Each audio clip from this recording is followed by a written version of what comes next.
Bismillahirrahmanirrahim. Assalamualaikum warahmatullahi wabarakatuh.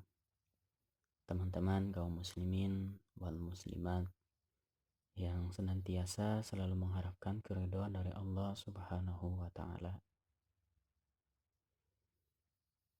Berbicara soal agama Islam, mungkin di benak kita terfikir bagaimana agama Islam bisa masuk ke bumi Nusantara ini. Sedangkan pada zaman dahulu mayoritas penduduk di bumi Nusantara ini penganut ajaran agama Hindu dan Buddha. Maka dari itu, saya akan mencoba bercerita terkait bagaimana ajaran agama Islam bisa masuk ke bumi Nusantara, khususnya di Pulau Sumatera. Teman-teman yang Allah Subhanahu wa Ta'ala muliakan, sebagaimana kita ketahui bahwa Pulau Sumatera merupakan salah satu bagian dari Negara Kesatuan Republik Indonesia, yang sekitar 90% penduduknya merupakan penganut agama Islam, sedangkan sisanya 10% masyarakat atau penduduk di wilayah Pulau Sumatera penganut agama lainnya. Provinsi Nanggroe Aceh Darussalam merupakan provinsi dengan persentase tertinggi umat Islam di Pulau Sumatera, yaitu mencapai 98%. Sedangkan persentase terendah umat Islam di Pulau Sumatera itu terletak di Provinsi Sumatera Utara dengan persentase 66%. Ajaran agama Islam pertama kali masuk ke Pulau Sumatera sekitar abad ke-7 Masehi atau awal-awal abad Hijriah. Hal ini bisa dibuktikan dengan adanya interaksi-interaksi yang terjadi antara kaum pribumi dengan orang-orang Islam, baik dari Timur Tengah seperti Arab, Mesir, Persia, Cina, bahkan Gujarat, India.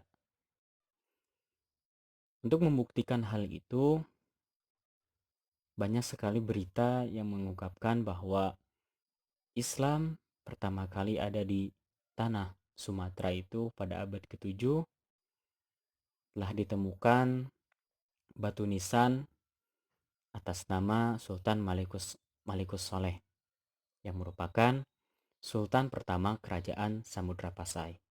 Maka dari bukti hal tersebut, Buya Hamka menyebutkan bahwa sesungguhnya ajaran Islam sudah ada sebelum batu nisan itu dibuat.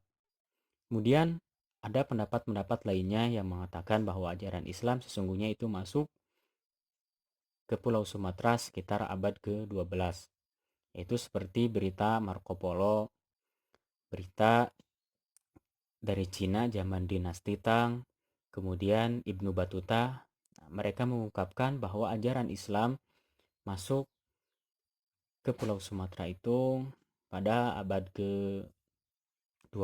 Hal ini dibuktikan dengan adanya interaksi-interaksi sosial antara kaum pribumi dengan kaum muslimin yang hendak melaksanakan perdagangan. Alasan mengapa ajaran Islam bisa diterima di Pulau Sumatera, yang pada dasarnya Pulau Sumatera merupakan basis terbesar kerajaan Sriwijaya, dikarenakan ajaran Islam mudah diterima, tidak merupakan hal ini mudah sama halnya dengan Nusantara, namanya Pulau Sumatera. Kerajaan Perlak diyakini para ahli sejarah merupakan kerajaan Islam pertama di Indonesia yang berdiri di wilayah Aceh Timur. Perlak merupakan suatu daerah yang banyak ditumbuhi kayu atau berasal dari kata Peu-Reulak. Kesultanan ini muncul pada abad ke-9 dan bertahan hingga akhir abad ke-13.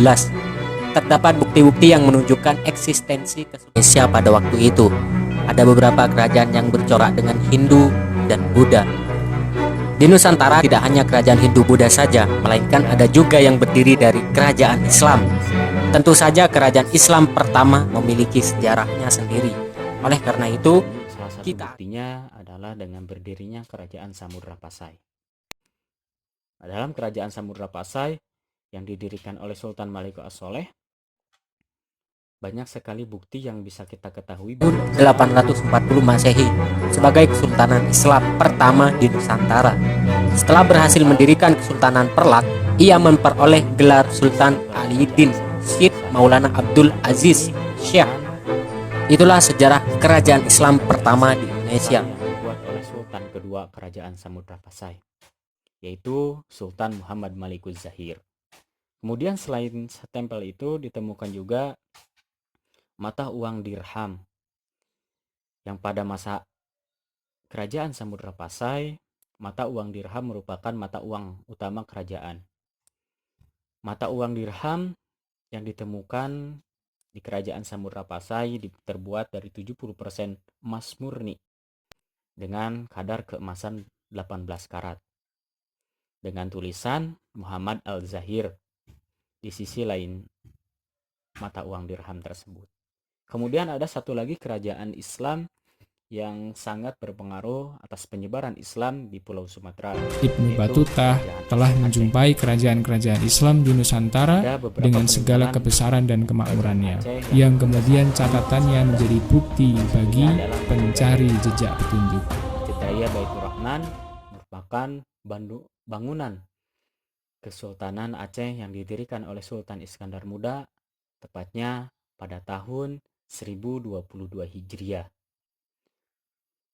Masjid ini dijadikan sebagai pusat pengajaran kerajaan Kesultanan Aceh, yang pada saat itu Sultan Iskandar Muda berhasil menjadi tokoh penyebaran Islam bukan hanya di Pulau Sumatera, melainkan menjadi tokoh penyebaran Islam di Asia Tenggara.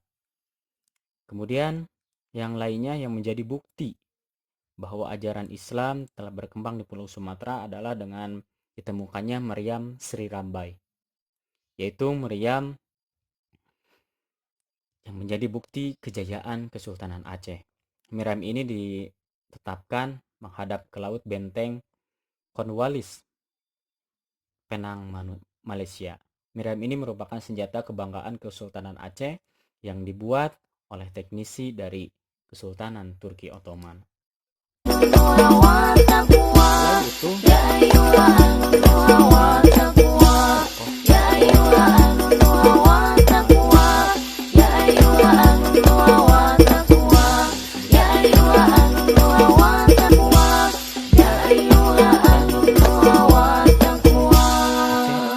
kepada puncak Rasulullah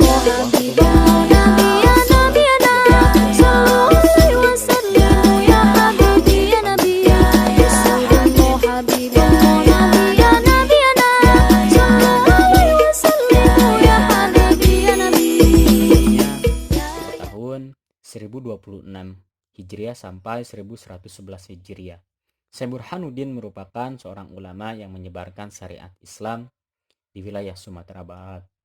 Beliau merupakan murid dari Syekh Abdurrahman Abdurrauf Al-Fansuri di Singkal. Beliau merupakan seorang ulama tasawuf yang menganut thariqat Satariyah, yaitu aliran tasawuf yang dikembangkan oleh Imam Kastari. Pengaruh Syekh Burhanuddin sangatlah besar dalam penyebaran agama Islam di tanah Sumatera. Hal ini dibuktikan dengan adanya surau dari hasil perjuangannya, yaitu Surau Gadang Syekh Burhanuddin di Sumatera Barat. Selain itu, ada organisasi-organisasi Islam yang berhasil didirikan bahkan bertahan sampai sekarang. Yang pertama ada organisasi Nahdlatul Ulama. Sebagaimana kita ketahui bahwa NU merupakan salah satu organisasi besar yang ada di bumi Nusantara. Eksistensi Nahdlatul Ulama bukan hanya terjadi di Pulau Jawa, melainkan di Pulau Sumatera juga NU ikut berpartisipasi atas perjuangan agama Islam. Kemudian yang kedua ada Muhammadiyah. Ormas yang didirikan oleh Kiai Haji Ahmad Dahlan pada tahun 1912 merupakan organisasi yang bergerak pada bidang pendidikan pada awalnya, melainkan hingga saat ini organisasi Muhammadiyah merupakan salah satu organisasi Islam yang ikut eksis, ikut berjuang bersama-sama memperjuangkan ajaran agama Islam termasuk di tanah Sumatera. Kemudian ada Persatuan Tarbiyah Islamiyah, yaitu organisasi yang didirikan pada tahun 1928 oleh Syekh Sulaiman Ar-Rasuli di Bukit Tinggi. Organisasi ini bergerak dalam dakwah Islam di Sumatera, khususnya wilayah Padang, dengan menerapkan sistem klasikal, yaitu menerapkan paham melalui dunia pendidikan. Yang kemudian, selanjutnya ada organisasi Al-Wasilah, yang merupakan organisasi Islam yang lahir di Medan pada tanggal 30 November tahun 1930. Organisasi yang digagas oleh Abdurrahman Shihab, Yusuf Ahmad Lubis, Adnan Nur, Muhammad Isa, dan Ismail Banda ini bertujuan untuk menyatukan umat Islam yang terpecah belah karena perbedaan pandangan. Nah, selain itu juga di sini saya akan bercerita mengenai bagaimana kehidupan umat Islam kontemporer di Sumatera. Secara umum, umat Islam di Indonesia menganut mazhab Syafi'i. Begitu pula di Pulau Sumatera. Hampir sebagian besar orang-orang Islam yang hidup di Pulau Sumatera menganut mazhab Syafi'i. Hal ini dibuktikan dengan ungkapan Buya Hamka yang menyebutkan bahwa sesungguhnya ajaran Islam yang ada di tanah Sumatera itu berasal dari Mesir. Karena apa? Karena Pulau Sumatera merupakan basis terbesar mazhab Syafi'i. Sedangkan pada masa itu hanya Mesirlah yang merupakan basis terbesar di dunia penganut mazhab Syafi'i. Kemudian selain itu ada berbagai macam problematika kehidupan umat Islam di Pulau Sumatera. Salah satunya ada radikalisme dan intoleransi. Radikalisme dan intoleransi bukanlah masalah yang dihadapi oleh orang-orang Islam di Pulau Sumatera saja, melainkan secara nasional radikalisme dan intoleransi merupakan permasalahan yang dianggap serius bagi bangsa Indonesia. Cukup sekian yang dapat disampaikan. Mudah-mudahan dapat bermanfaat untuk kita semua. Terima kasih atas segala perhatiannya. Wassalamualaikum warahmatullahi wabarakatuh.